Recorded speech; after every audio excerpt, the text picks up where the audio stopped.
Ceci Recap, de verdad es un honor recibirte. Gracias por venir. Hola Ale, el placer es mío. Y mira con esa foto ahí de fondo, me recibís. Bueno, justamente es lo primero que te quiero preguntar. Milei ya estuvo con todos esos magnates de Silicon Valley a los que vos estudiás con tanto detenimiento. Esas plataformas, esos algoritmos, esa inteligencia artificial que quiere que Argentina adopte, quiere que nos convirtamos en un polo de inteligencia artificial. ¿Qué quieren esos magnates de la Argentina? Mira, Ale, lo primero aparece ya en lo que Milei dice que tiene la Argentina. Milei muy claramente le está diciendo, tenemos tierra, tenemos talento. Lo que básicamente le está diciendo es, llévense todos nuestros recursos.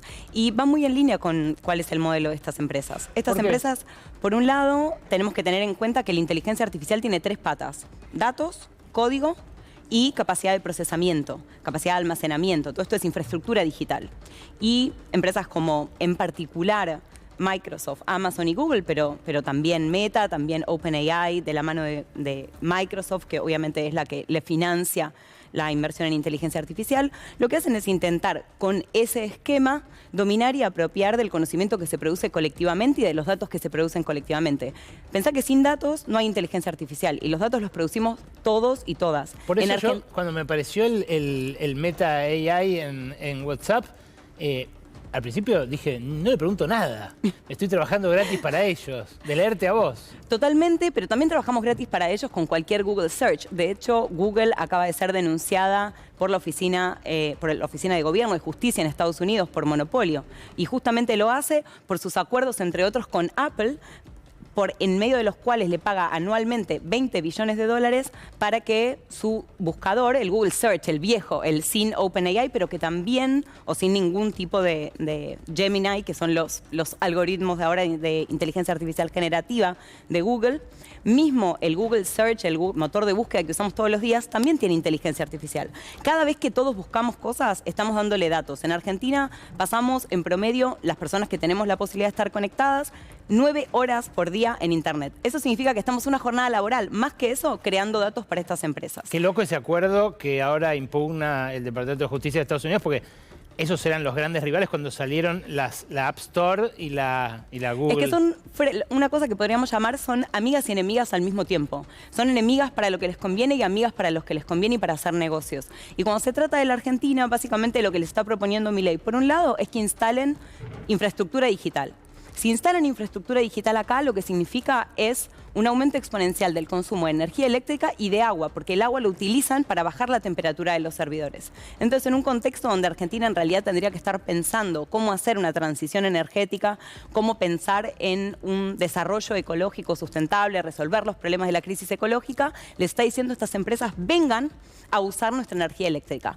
Es un poco y nuestra cabeza también. Nuestra cabeza también, pero no con el centro de datos. En el centro de datos, un centro de datos por edificio contrata alrededor de 50 personas que hacen mayormente tarea técnica. La cabeza ya se la están llevando. Y eso Milei no lo dice. ¿Por qué?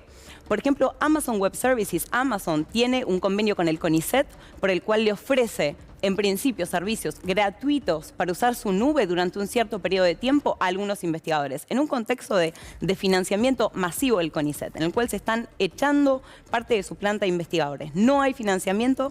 Obviamente que un investigador o investigadora va a decir, ok, acepto, y sobre todo si está haciendo inteligencia artificial o quiere hacerla, no puede más que hacerla con mucha capacidad de procesamiento. Si eso no es ofrecido de manera pública, tenés que ir a una nube privada. Y Amazon, Microsoft y Google, entre las 3, tienen el 66% de todo el mercado mundial de la nube pública. Entonces, básicamente lo que hacemos es producir conocimiento dentro de su nube.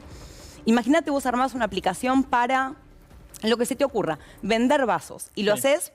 Necesitas, obviamente, procesar los datos de la gente que te compra, de quién vende, todo eso y tu arquitectura, tu software, tu código, todo se monta en una nube de estas empresas. Entonces, a más consumo de tu propia app, más le tenés que pagar a esas empresas. Y muchas veces la propia app se vende en esa empresa. Es un alquiler de por vida. Claro. Es un alquiler de por vida. En Netflix, vos no querés ver más, te das de baja de la suscripción. Una vez que entras a la nube, incluso como consumidora, se te acaba el espacio de tu mail, tenés que empezar a pagar. Ya no te podés ir salvo que borres todo. Para una empresa significa dar de baja tu negocio. Y esto es un problema hasta para las grandes empresas. Pensá Toyota, Nestlé, McDonald's, Coca-Cola, también otras de tecnología, Mercado Libre, de la que hablamos varias veces, Salesforce, todas hacen parte de su funcionamiento en la nube. Todas corren parte de sus sistemas en la nube. Todas tienen inteligencia artificial que utilizan para, por ejemplo, dentro del lugar de trabajo, controlar individualmente a los trabajadores, hacer un ejercicio de control de sus trabajadores como nos controlan a nosotros las plataformas de consumo. Todo eso usa servicios de la nube y procesa los datos con inteligencia artificial que en parte se contrata como servicios de la nube. Y que ahora el gobierno también está pensando usarla para el propio funcionamiento del Estado. No sé si viste, Ale, por ejemplo, que Milei salió a decir que le parece súper interesante contratar a Google para ofrecer una suerte de modernización del Estado. Sí.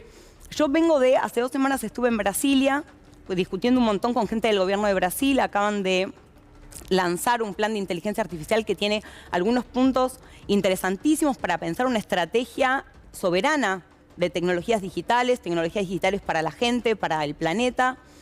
Y uno de los problemas que tienen es un convenio firmado en la época de Bolsonaro con Microsoft y no se pueden salir de ahí. Entonces, no es solamente qué va a hacer este gobierno y se les va a dar lugar para poner su centro de datos o va a contratar a Google. Es que estos contratos, una vez que entras, no puedes salir. Entonces, ahí te generas una dependencia a un largo plazo que después no es solamente el dato de hoy. Es el dato de mañana, pasado y hacia adelante. Y también no es solamente el dato, son también las capacidades del Estado. En vez de que el Estado pueda desarrollar sus propias capacidades, tenemos investigadores de punta. Por algo pasa que... volvamos a Mercado Libre. Mercado Libre, su corazón de inteligencia artificial es Machinalis, que es una empresa que en parte fue incubada en la Universidad Nacional de Córdoba, con investigadores o desarrolladores de software que empezaron a meterse en inteligencia artificial porque profesores de la Universidad de Córdoba les empezaron a decir, che, ¿por qué no investigás sobre esto? ¿Por qué no te metes en esto? Pero perdón, vos decís que esos investigadores, esos pibes que se están formando en ciencia de datos, en informática, en matemática, en estadística, no van a tener oportunidades laborales si estos pibes se instalan acá, no sé, filiales fuertes como quiere Milei, que lo dice y que lo vende así? Suponete que pasara, ¿van a tener una oportunidad de trabajo? Por supuesto que sí, pero esa oportunidad, ¿por qué? Porque esas empresas no ofrecen a cada uno de nosotros directamente. Hay un montón de eslabones intermedios en la cadena. Y esos eslabones intermedios lo que son es eslabones intermedios subordinados. Como yo te decía antes con el ejemplo de una aplicación. Si vos tenés una aplicación, cualquier aplicación que tenés en el celular corre sobre nubes. Eso significa que para poder funcionar el negocio de todas esas aplicaciones dependen de pagarle mensualmente un montón de plata a Amazon, Microsoft, Google. Al señor feudal. Exactamente. Claro, ya no son ni capitalistas, porque todo esto de lo que estás hablando no es capitalismo, no hay competencia. Hay un montón de discusiones sobre llamar a esta época del capitalismo tecnofeudalismo. Y viene justamente un poco de este lado, de decir, estas empresas de alguna manera controlan un feudo de un montón de empresas startup, un feudo de universidades que en parte los investigadores trabajan para estas empresas y después vuelven a la universidad, pero sin poder llevar el conocimiento a la universidad. Tienen, obviamente, acuerdos que les prohíben a ellos contar lo que discuten en la empresa, pero al mismo tiempo no titubean cuando ponen a todos los investigadores a trabajar para esas empresas. Entonces, cuando las empezamos a mapear en dónde están en todos lados. 2/3 de toda la inversión que se hizo en capital de riesgo en startups de inteligencia artificial generativa en 2023 fue financiado por estas tres, Google, Amazon y Microsoft.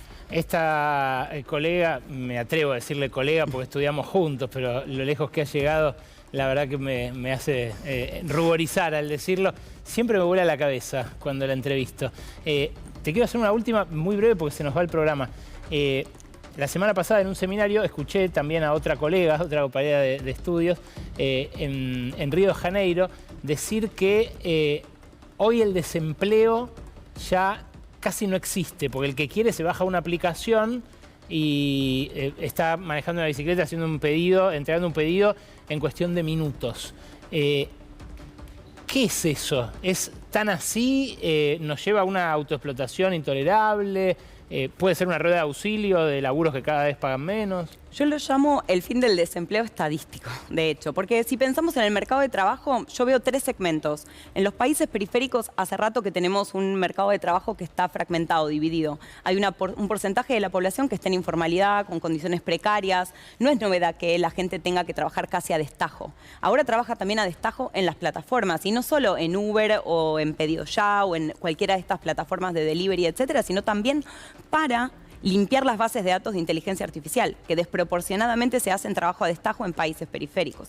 Eso se magnifica y crece a la par que hay un porcentaje de la población muy chiquitito, que son los que ganan millones codiando inteligencia artificial. Ojo, hacer un curso gratis, hacer 10 cursos gratis, no te vuelve una persona capacitada de hacer un modelo como el de OpenAI. Eso es la gente que es matemática, hizo ciencias de la computación, siguió y siguió. Esos son un porcentaje muy chiquitito, son necesarios, es trabajo necesario para producir inteligencia artificial.